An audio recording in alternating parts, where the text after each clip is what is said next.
Hacking the Sony PlayStation 3 turns this great console into a gaming powerhouse. You can install any game from its backup file directly onto your internal hard drive and have the full game library at your fingertips. So, let me show you how to jailbreak your PS3.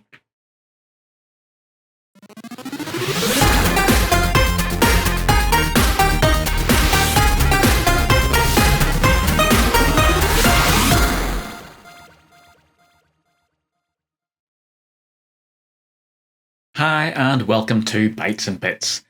The Sony PlayStation 3 was the company's flagship console for 7 years, from its launch in 2006 up until the release of the PlayStation 4 in 2013. Now, over that period, it built up a huge following and, more importantly, a fantastic games library. Now today, you can pick up a fully working unit in good condition with original controllers for around about £60 or so. And at that price, it's great value for money, especially since the console is so easy to jailbreak. And that means that you can then play any of these games from your DVD backup files. Now in this video, I'll show you how to use the PlayStation 3 BGToolset by a band called Burgerville, and that will then install a custom firmware mod onto your console. So that will allow us to have a look at how you can back up your original game discs, and then how you can use any game backup file to copy that software onto your PS3 so that you can then play the entire back catalogue of titles. So let's hack the PlayStation 3. Now before we start, just a note for non-Windows users. There is one step in this process that does require a Windows-based laptop or a PC. Now it's to run a final check on your console to make sure that it's safe to install the custom firmware. Now you can skip this step, but if you do, then you do risk bricking your PS3. You don't need the Windows PC next to your console. You can, if you have a friend with a PC, you can simply email a file over to them and get them to check it for you. But I do strongly advise you do complete this step. Now I'll talk more about it when we get there, obviously. For a second reality check then, unfortunately not all models of the PlayStation 3 can be hacked with this custom firmware. So our first task then is to actually identify which PS3 model we have and work out if it is compatible with this custom firmware. So if you have one of these ones, so this is the original or the FAT model, well then this is completely compatible. So if you have any of these at all, then you can use it in this project. If you have a super slim model, and I'll put a picture of that on the screen at the moment, then unfortunately that cannot be hacked. But we can of course use something called PS3HEN. If you have then one of these models that I'm going to be using in this particular project then, so this is a slim model, well some of these can be hacked. So what you're looking for here is one of the earlier slim models, and you need to look at the actual model number, and you'll find that then if you turn the console over, there is a number here on the bottom, and so just about on here there's a little details plate, and inside there you will find a serial number for this particular model, and that will be in the format of CEHC followed by a 4-digit number. So if your console is in the 2000 series or the 2100 series model, then you can hack it. So the one I've got here then, as it says down here, this is CECH 2003A. So this is of course compatible, and as I said, that's the one I'm going to be using in this particular project. Now, if you have a model where the number is 2500, then those are the ones that might be hackable, but we won't find that out until we actually go through partway through the actual hack installation process. If you have a 3000 model or a 3100 series model, then unfortunately those aren't compatible. But again, the PS3HEN system will work on those. And as I said, part of the jailbreaking process is that we will run a full compatibility check just before we actually hack it, just to get a definitive answer. But the numbers I'm giving you out here should then give you a good guide. And that's especially then true if you're looking to buy a PlayStation 3 for this project.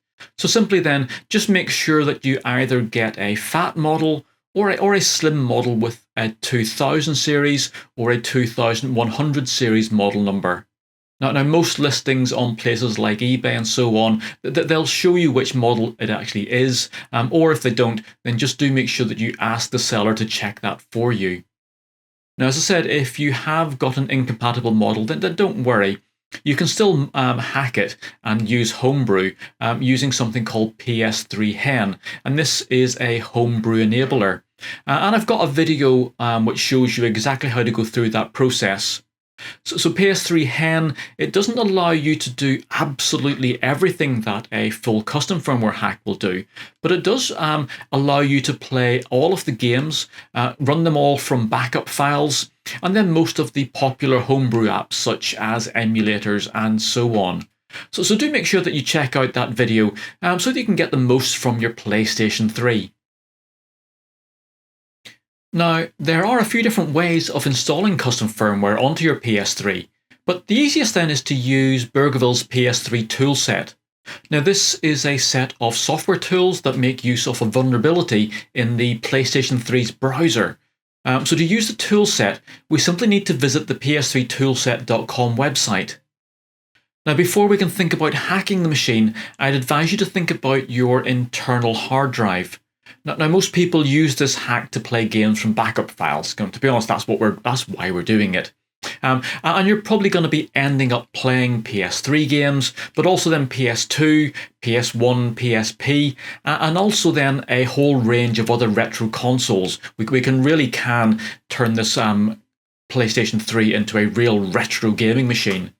Now, of course, all of this software is going to take up a lot of hard drive spaces, and most consoles from the PlayStation 3 range didn't come with massive internal drives.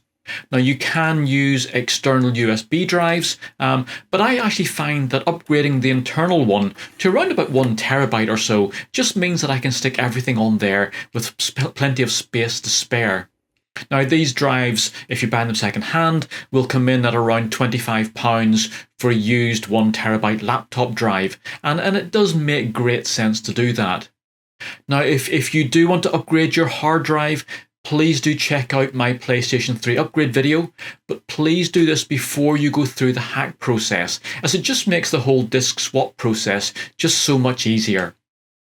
So, with our console ready for our hack, let's get on with our exploit. The first part of the hack is to make sure that our console is fully compatible with the custom firmware, and there's a few things that we're going to need to check. So if you've been messing around with your console installing PS3HEN or some other firmware modifications, then it's probably a good idea to remove those and get yourself back to a stock console. To help with that, I did make a video to get you back to the original firmware, so please do have a look at that so you can get your PS3 into a good state at the start of this project. Now, the custom firmware that we'll be installing is only going to be compatible with a certain range of original firmware versions.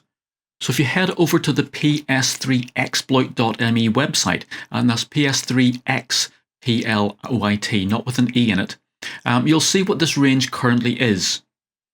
So at the moment of recording, the toolset mod will work with versions 4.75 to 4.92, but this may be different when you come to install yours.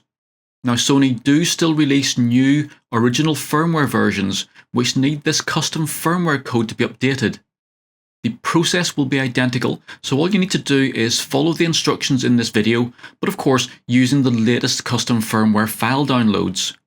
Now, I'm going to be monitoring the installation process, so if it's different for a future firmware version, I will release a new video to cover how to do that. But for now then, I'll just be updating the title and description of this tutorial so you know which versions it's compatible with. Now, if you already have installed a custom firmware, there is a much easier upgrade process than going through this full installation. So please do check out my PlayStation 3 playlist to get the latest version on how to do that. But for now then, let's get back to the installation. So to check which firmware version you've installed, boot up your PlayStation 3 and go to the Settings option on the cross menu bar and then select System Settings. Then go all the way down to the bottom and select System Information, and here you'll see your system software version listed. Now, if this isn't in the current range, you're going to need to run a system update from the option at the top of this settings menu. If you see a version number with letters after it, like PS3HEN, then you've got some sort of mod installed, and you'll need to uninstall that. And again, just have a look at my console reset video. So next, we need to be connected to the internet. Now, if you can't get your console connected, this tutorial isn't going to work for you. You can get this set up by going to the network settings option on your PS3, and from here go to the internet connection settings, and then just follow the prompts to connect your Wi-Fi or Ethernet. We now need to make sure that the date and time on the console is set correctly, and this just makes sure that the exploit software has the correct values to work with. So again, in the settings section, select the date and time settings, set the automatic option to on, and then make sure that the other settings for time zone, etc. are all correct as well. You then need to select the date and time option to set the actual values, and select the via internet option to have the console update itself correctly from some online time sources.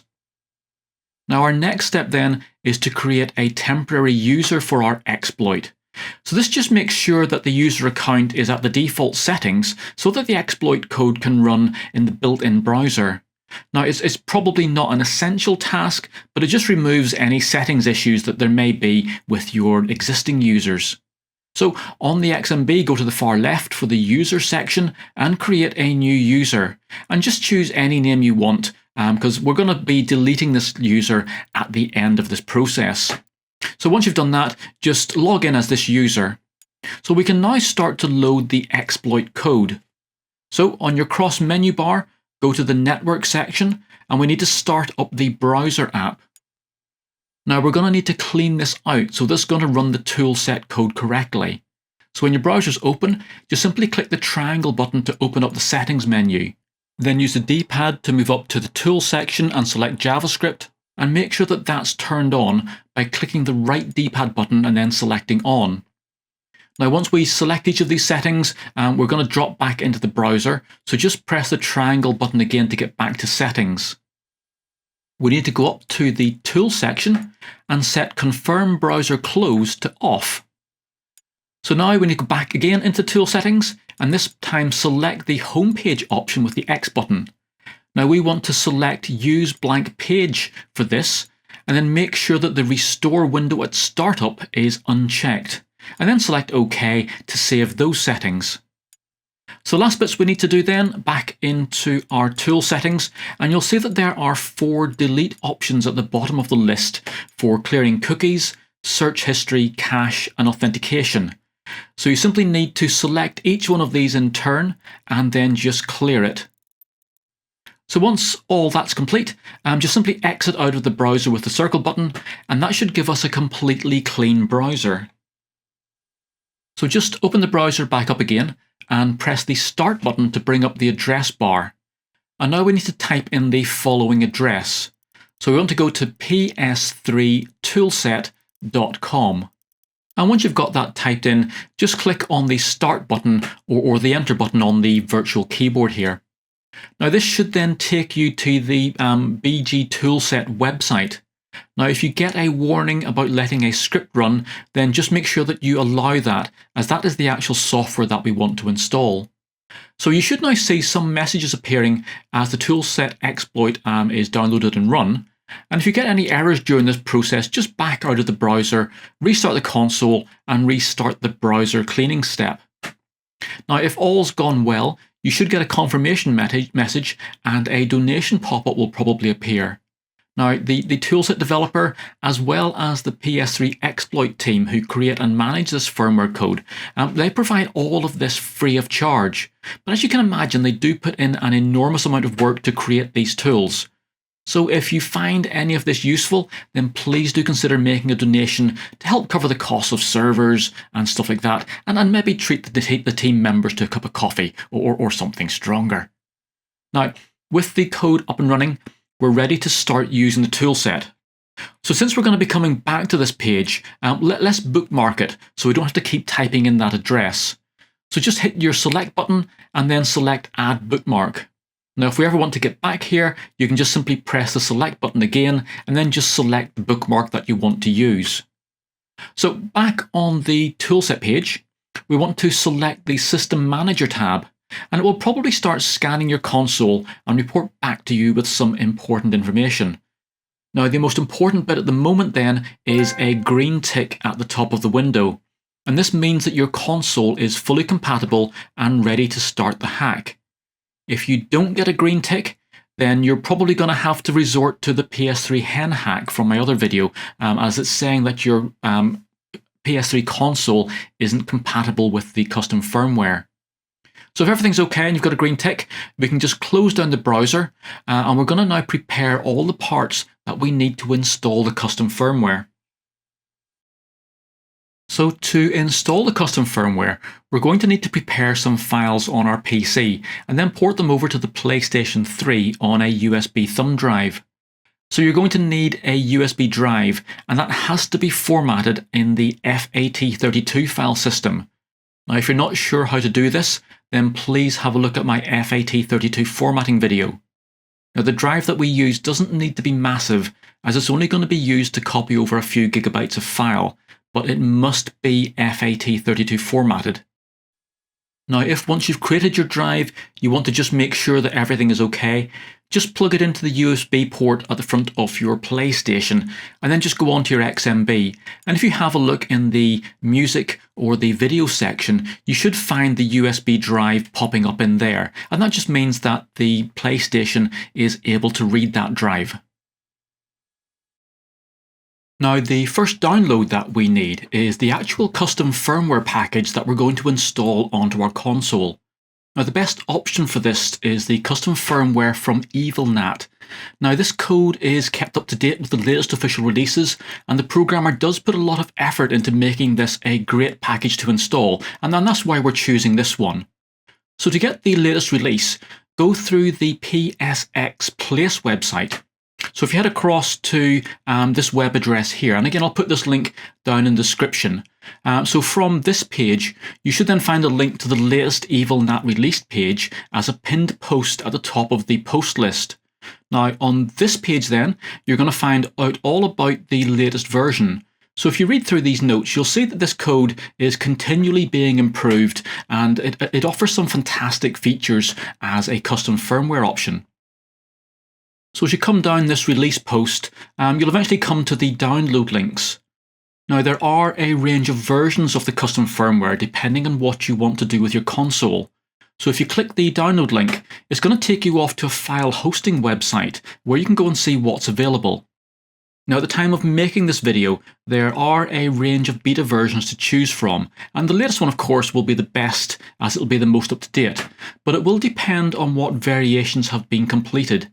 Now, obviously, when you get here, there may be different options depending on what date you come.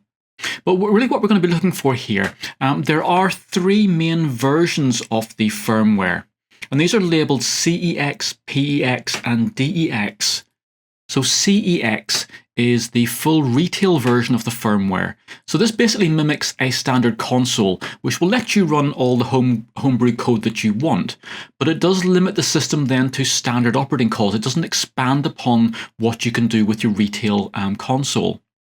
So PEX then, this is the retail version, but they've added in a few extra bits of system calls, and this will just add some extra functionality into your jailbroken PlayStation. And again, part of that then will be able to allow you to be able to upgrade that then to the DEX version. So this is the full development and debug firmware, and really if you are going to be using this, you will know what you're doing. So if you don't understand what this is all about, just leave this one alone, please. So in general, I'd say opt for the PEX package, as that will give you all the functionality you need as regards your homebrew and playing games, but also then give you the option at a later time to expand it out a wee bit more if you want to. If you do just purely want to play games on this system and you're not worried about sort of investigating further into the homebrew scene, then you can of course just go for CEX, and that will work fine. So on the download site, you just simply need to navigate into the package and then find the download file for the version that you want. So for me then, if I'm coming in here to the beta version 10 release, there is a PEX package available. As you'll see here, there's no CEX package available yet. But that doesn't matter then. So I'm just going to download this one, and that will then be delivered down to me as an archive file. So once I've saved that somewhere on my PC, you'll see that mine has come down as a .rar format archive. Now, some of these archive files, you probably find that your computer won't be able to open these directly using its normal file manager. So you will need the help of some sort of app. So I'd recommend either, on a PC at least, I'd recommend either the 7-zip app or the package that I'm using here, which is the A Shampoo Zip Pro pack. So once that file has been downloaded, all we need to do is to extract it into its own folder, because those are the files we're actually going to be using, and then you can of course delete the archive file if you want. So next we will need some tools to help us back up and verify our NAND or our NOR flash data.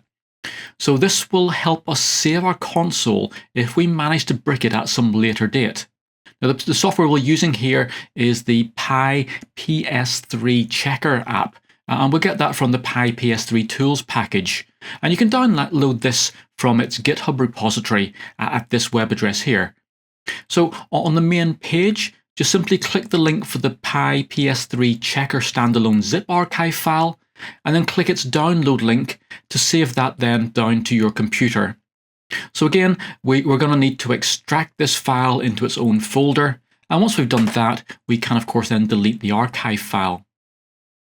So that's all the software that we need to install and check and verify our hack. So all we need now are some actual applications to run on our newly hacked PlayStation. So the first package that most people install is called Multiman. And this is a sort of all-in-one package that's going to let you play PS3 games from a disk backup. It will let you back up your already existing DVD titles and a range of other useful tasks. So to get hold of some homebrew code, a great place to start is the brewology.com website. So if you head over there, you'll find a link on the left for a range of systems, but of course we want to go now to the PS3 Homebrew store. So from here, you can really start exploring the whole homebrew scene. So the homebrew link on the right will take you to information and download links for a full range of applications that you're soon going to be able to install onto your PS3. And these are sort of categorized off into apps. We've got some games, we then have emulators, and some development tools. So again, you can just simply scroll through these, get some information on the app itself, and then you will find some download links. But for now though, we just want to grab a copy of Multiman. And as you can see, that has a dedicated link then on the left. So we want to go to that page, and then we want to look at Multiman itself. So if we click on that, we can expand out this section and then scroll down for some information and of course then the download links. Now we want to download the base package, but don't worry about the 4.85 version number. If you look at the text just above there, you'll see that this is fully compatible with the 4.91 version that I'm installing. And of course, if you're doing this at some point in the future, it will most likely be completely compatible with whatever version you're going to be working with. So the download link itself then, it's going to download a .pkg file, which is the sort of normal homebrew package installer file format. Now, your browser might not be very happy about this, so if it does complain, do go into your download section and tell it that this file is actually fine to download and save onto your computer. So this PKG file is the one that we're actually going to be using on the PS3, so there isn't actually any need to extract it.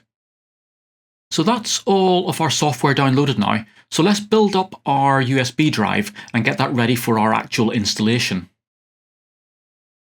Now there's only really two files that we need to copy over to our USB drive. So first we need the actual custom firmware package. Now if you have a look at your downloads, you should find the EvilNat folder that we extracted earlier. Now inside this you should find a PS3 folder, and inside that an update folder. Now inside this update folder, there should be a PS3 update.pup file. Now remember, don't if you can't see the .pup, you may have to turn on the file extensions in the view menu on your PC. So this file then is the actual firmware. Now on our USB drive, we need to use this exact same folder structure. So the easiest way to do this is to simply back out until you can see the PS3 folder, and then just simply copy that directly onto the root of your USB drive. So on your USB drive, in the root, you should now have a PS3 folder, all capitals, and then inside that an update folder, again all capitals, and then inside that the PS3 update.pup file. And again, do make sure that all the file and folder names are fully capitalized. So next we need to copy the multiman.pkg file onto the root of our SD card. So this is the normal way that we will install homebrew packages. So they come as this package file. So if you do want to install anything else at the same time as we're making all of this over, then do just simply download the PKG files for those bits of homebrew and copy them onto the root of your USB drive as well. Now at this point, it is very important for us to check our downloads to make sure there's no corruption of the files. Now if anything has gone wrong, we would risk bricking our console, which we do really want to avoid. So if you go back to the download folder for the custom firmware, you'll find an MD5 checksum file. So open that up and you'll find a long hexadecimal number. So it's got numbers and then the letters A to F inside it. So this is a special code generated by running the file through a special algorithm that generates this code that verifies the file contents. So keep this number open on your PC. Now we're going to open up your web browser and go to this online checksum site. And again, I'll put a link to that in the description down below. So make sure that the settings for this then, that we have input type is file, our output encoding is hex, and the HMAC is disabled. You can then check any file by simply clicking on the input box and selecting that file, or by dragging and dropping it into this area. So the file that we need to check is the PS3 update.pu file, but we must check the one that's on your USB drive, not the one that you downloaded. So make sure you select that.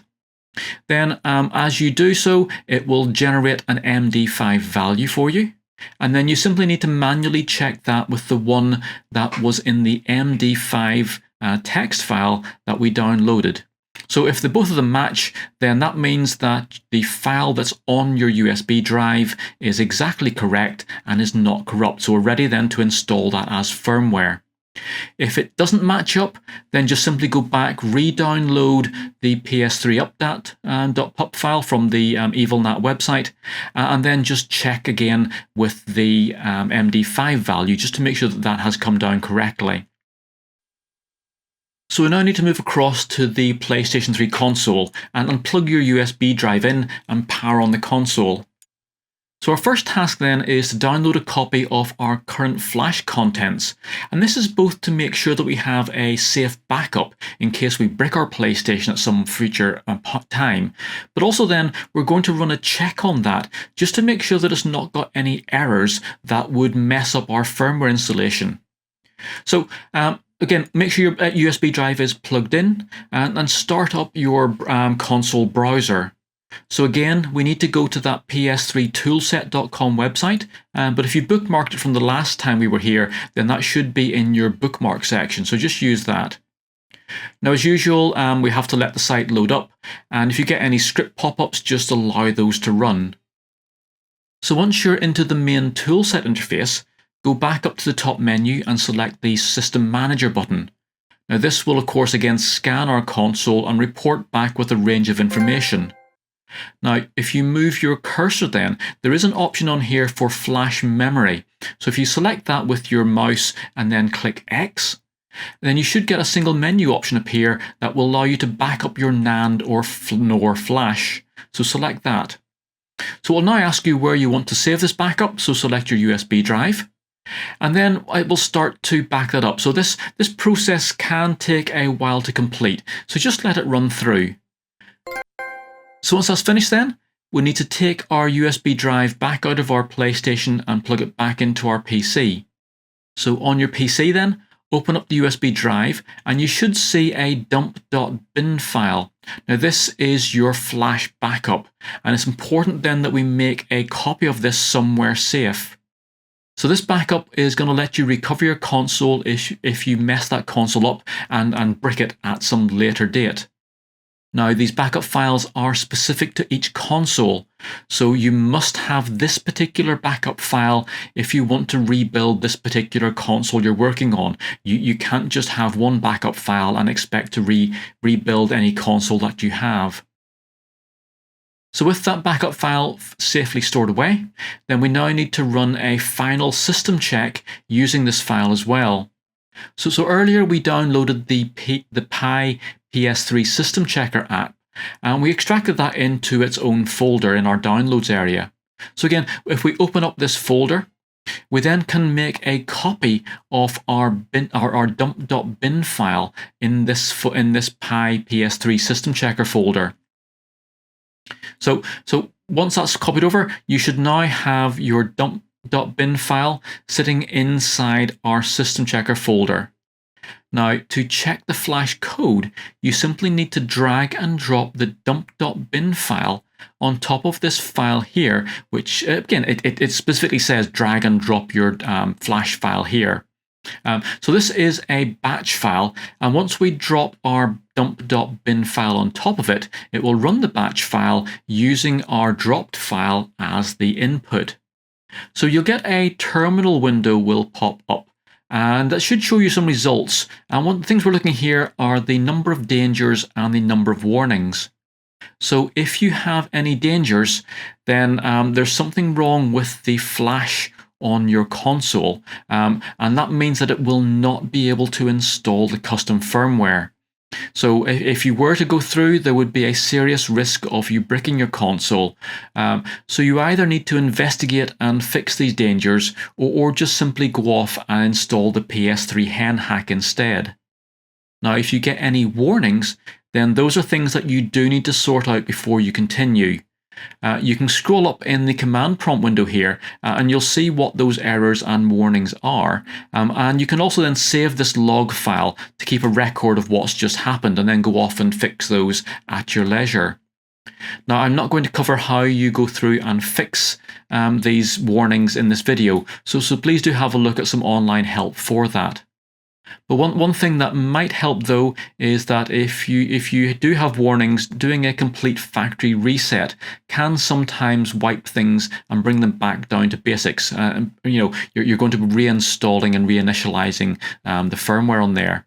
But again, you can go through the whole dumping process. Once you've done that, you can go through the whole dumping process again and just check to make sure that that has actually fixed these warnings and these errors. So if you've managed to get through then and you're showing up as 0 warnings and 0 dangers, then we're ready to continue with our custom firmware installation. So back on the PlayStation then, again, make sure you've got your USB drive plugged back in again. So first we need to change a couple of settings. So go to the settings section and select system settings. Now here we need to turn off auto updates, and that will make sure that the console doesn't download new firmware and overwrite our newly installed custom firmware code. Next, it's also a good idea to turn off the display what's new at startup option so that we can jump straight to the game menu.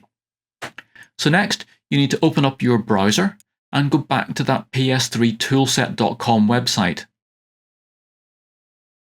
So once that's all opened up, click on the System Manager option again and get that to load up. Now we need to install the flash memory patch. So move your cursor to the option in the list for flash memory and then click X. So next, from the options that pop up, we want to load via HTTP, and that will then open up a download window and download and verify the patch from the website. So just let that complete and then close the window. So we now need to actually apply the patch. So that this process will allow the custom firmware to be installed onto the console. Now, while the toolset is applying the patch, you must not do anything that could interrupt it, like clicking something or messing around with the console. So if you do risk bricking your PlayStation. So again, click on the Flash Memory Patch option and then select the Apply Patch menu item. You'll get a warning message pop up, but if you're all ready to go, just simply select Yes and then leave the console and controller alone. So this patching process can take up to a few minutes depending on what type of console you have. Now at times it may look like nothing's happening and that it's crashed, but just simply ignore this and just let it run through there and finish. So eventually you should get a success message and a green tick, and this means that everything has gone to plan. And you can now back out of your browser and go back to the XMB. So you now need to power off the console by holding that. You can hold down the PlayStation button on your controller and then select Turn Off System. Now once it's turned off, just turn it straight back on again, and this just simply makes sure that that newly patched flash is all ready to run. So again, we need to log in as our temporary user and then get back to the XMB. So our console is finally ready for our custom firmware. So make sure that your USB drive is still attached, and then go to the Settings menu and scroll up to the top for the System Update option. So select this and then select the Update via Storage Media option. So this is going to check your USB drive, and it should report back that it's found the EvilNat firmware version that you downloaded. So if this all matches up, select OK and then wait for the terms page to load. Now if you find this isn't working or it's blocked, then you can use something called safe mode, and again I'll discuss that after we've gone through this process. Now if you want to read the terms when they pop up, just use the D-pad to scroll up and down, but once you're happy, press the right D-pad button and then accept the terms. Then select the Start button and the console will copy the update file over to its internal hard drive. Now once that's copied over, the PS3 is going to reboot and then drop you into System Update mode. So you now need to just press the PlayStation button on your controller, and that should then start the actual update installation. And again, just leave this running until the console finally reboots. So once it reboots, you'll see a slightly different boot sequence, but that will then drop you into what looks like the normal login screen. But you're actually now running a fully custom firmware modified PlayStation 3. So just log in as your temporary user for now, because we're going to go and start to clean up the machine. So if you now go to the far left on the XMB, you'll find the user menu. So highlight your temporary user and click the triangle to bring up the options. So we're just going to delete this user account because we've actually finished installing our custom firmware and we don't need this user anymore. So we now need to start using some of our homebrew features. So on the cross menu bar, if you go over to the game menu, you'll see a new option in there which is Package Manager. Now Package Manager is the base application on your jailbroken PlayStation 3, and it's going to allow you to install other homebrew programs using their downloaded package files. Now if you remember, we downloaded the Multiman app as a .pkg file, so let's go and install that. So if you open up Package Manager and select the Install Package option, you'll see that there are a number of options on where to install packages from. So we put the package into the root folder of our USB drive, so just make sure that's still connected up and select the standard option. Now you should see the Multiman package file listed along with any other package files that you downloaded as well. So for now, just simply select Multiman and click the X button. And this will now copy the code from our USB drive over to our internal hard drive and then install the app. So this takes a little bit of time to complete. But once it's finished, use the circle button and you should then return to the XMB. And you should see now under the Games section, Multiman sitting there in the Games list. So if you select that, we can run Multiman.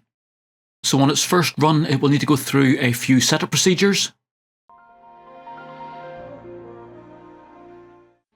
But once you've completed that, you should now fall into what looks like an XMB, but it is actually the Multiman version of the cross menu bar. So one of the first things you'll probably want to do with Multiman is to turn off the theme background music. So to do that, go across to your settings menu and then just simply scroll down until you find the theme audio option, and then just disable that, and that will give you some nice peace and quiet while you play with Multiman. Now Multiman is packed with useful tools to let us work with our hacked PS3. But the main thing that most of us will want to do is to use it to play games. So Multiman will let us play games from the original DVDs and from backup files on our USB drive. But it will also let us copy these games to our internal hard drive and then play them from there. So I've got a DVD for Gran Turismo in my console, so I could obviously just launch it as normal and play the game directly from there. But if I simply select the game, again I'm using my Multiman XMB here, if I select the game and click the triangle button, I get a range of options popping up. Now one of these options is to copy the game to my internal hard drive. So if I select that, Multiman will start to copy the games file over into a games folder on my hard drive. Now this process will take a while because there's a couple of gigabytes worth of data to copy over here. So let's leave that copying and come back when it's finished. So Multiman has basically ripped the DVD and put it onto my hard drive. And so you see a list of files here, so I can just press square to accept that. And I now have two versions of my game. So one is on my disk and one is on my hard drive. So if I now eject the disk out of my console, you can see that I'm now just left with my hard drive version. So if I now select that to try and run it, you'll find that Multiman is going through a process here. So it's going to verify my data, and then it's going to actually mount that hard drive file as a DVD and drop me back into my normal XMB. And I will now find that I have that game listed as if it was a DVD sitting on my normal system. And if I try and run that, then it will just run as normal. And as the system thinks that it's just a DVD, if I check my garage, you'll see that all of my saved data is all in there ready for me to just pick up from where I left off on the actual game DVD.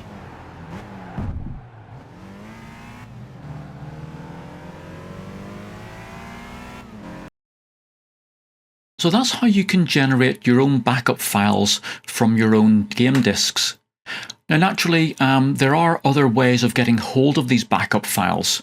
Now obviously I can't actually give you any details of websites where you can download these, but they aren't that hard to find. And again, if you look around on the internet, they'll pop up fairly easily. Now if you do decide that you want to download some of these files, then do make sure you check out my video on retro game copyright laws, just to make sure that you stay on the right side of legality in your area. The files that you then download, these backup files, they tend to come in one of three formats. So I've got a couple downloaded here already. So we have the ISO format here, and these are direct dumps of the game disks themselves, and that's fairly straightforward. The other two then will usually be delivered to you as some sort of archive file, so I've extracted them out here already. So if I look at this F1 2014, this is what's known as a JB folder. So we have a folder inside that archive, and inside that we then have the actual game files themselves. And this is pretty much identical to what you would produce if you ripped the DVD yourself on your console, just like we did a little bit earlier on. And we get a folder which has got all of the game files inside it. So this is the JB or jailbroken folder format. And that of course will go straight on to the console. The third one then is this one here. And if you look inside that, we have two files in there. One is a package file, one is a wrap file.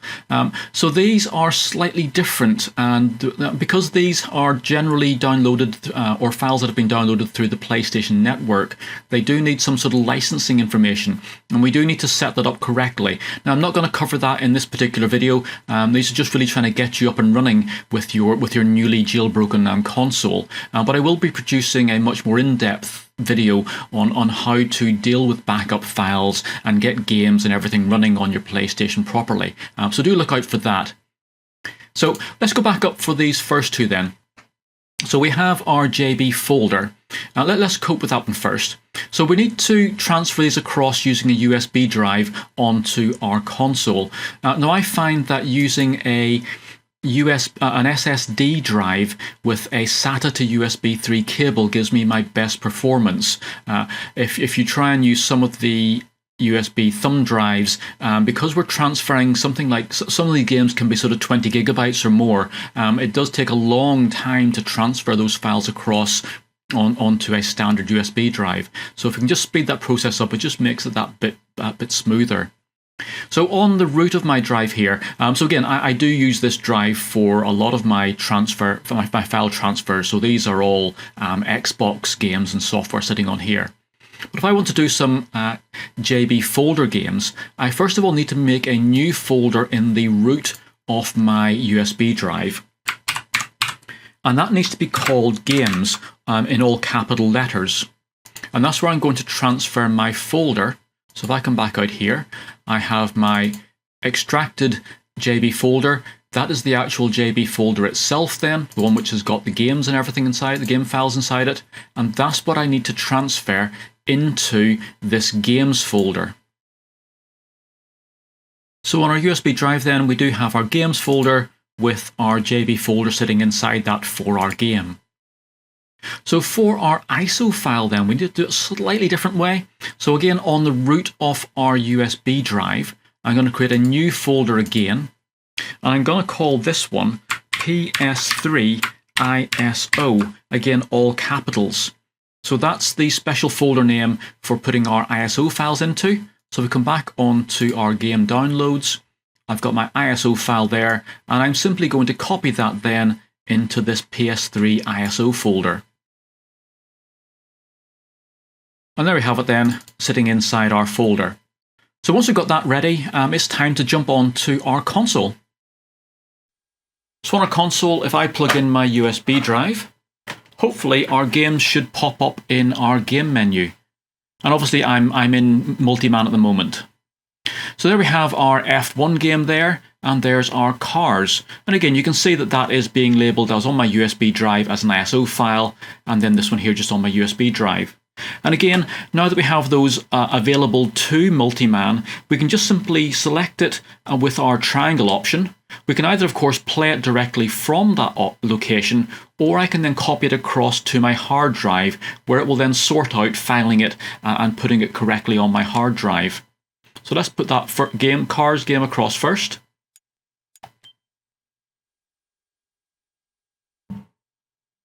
So you can see we've now got cars copied across to our hard drive. So let's go and copy our F1 2014 as well.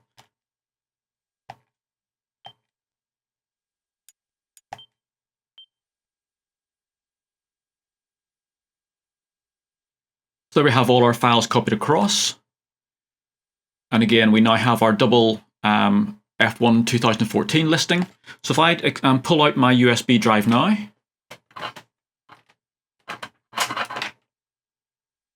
we should find now we have our 3 games now on our hard drive. So if I select one to see if we can play that.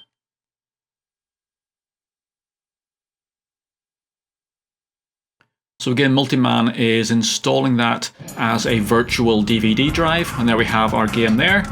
And let's go in and play that.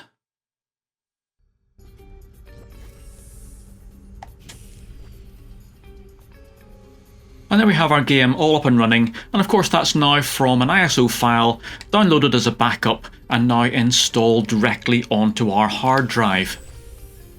So you can see now that we can get access to pretty much any game we want using this backup files and then installing them onto our hard drive. All of that done through the single app Multiman. Well, you've now got a jailbroken PS3 with a full custom firmware installation. So what else can you do with it? Well, so far we've looked at playing any PS3 game you want, but you can expand this to any PS2 game, PS1 game, or even the PSP. And again, you can play all of those games from backup files and transfer them onto your internal hard drive. Now, the homebrew library also contains many retro console emulators, so you can turn your PlayStation 3 into a Super NES or Mega Drive, or even turn it into an arcade game emulator. Plus, there's a wealth of original homebrew apps and games for you to start experimenting with. So over the next few videos, I'll start to cover many of these topics and show you how to get the most from this great console. So please do make sure to like this video and subscribe to the channel to make sure you get notified about the new videos as I release them. I hope you've enjoyed this episode and that you'll hack your console to unleash its full potential.